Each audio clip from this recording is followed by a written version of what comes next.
Another day, another woke supermarket telling you exactly what to think while you're spending at their expensive stores. Hi, good morning, Neil Sean here in the heart of London. I hope you're well. Thank you as ever for joining me. Now behind me here is a very special building. People do ask me, whereabouts are you filming from? This here is the original factory that made all the ceramics way back in the 1800s, and the ceramics that now are still in Buckingham Palace. It's an amazing building. Sadly, it doesn't do that particular role now.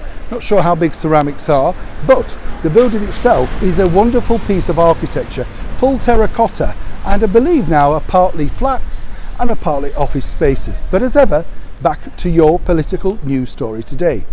Now, I don't know if you've seen this particular story, but every day we try and bring you a new reason to stand up for yourself, and this one particularly caught my eye, simply because it's one of the biggest supermarket chains, retail supermarket chains too. And I love the fact that when you go in and spend in their stores, you know, they're very high priced, and of course he's put on those prices without you realising at first. But they're very quick to tell you exactly what now you're allowed to watch and think and have a political opinion about. I'm talking about the retail giant Sainsbury's that own a vast array of retail outlets, including Argos. Now basically they've decided to pull their advertising from a little known TV channel here in the United Kingdom. GB News only started around about 2 months ago, and of course they're a beleaguered channel. They're struggling to get their place in the marketplace.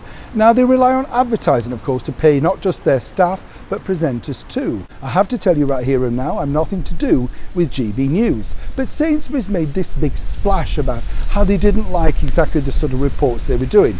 The big bonus about GB News is they are covering stories, particularly that the government and of course higher politics don't actually cover on the mainstream media. But what's interesting is that Sainsbury's have forgotten once again that it's customer power, and a lot of customers have now come out on an onslaught saying they won't shop there until advertising's reinstated. This is called customer power, Sainsbury's. And it's also interesting to note that the woke management of Sainsbury's, I don't know if you remember this story, also decided to put a room aside for people who felt that they were being persecuted and treated badly by not just customers, but perhaps people who were running the stores too. It's all very woke and very 21st century. Of course, the people who work there don't care about a small room. What they really want is to be paid regularly, and of course without all of this nonsense. But moving forward, Sainsbury's are sticking by their guns and saying, we're not returning to GB News in the near future.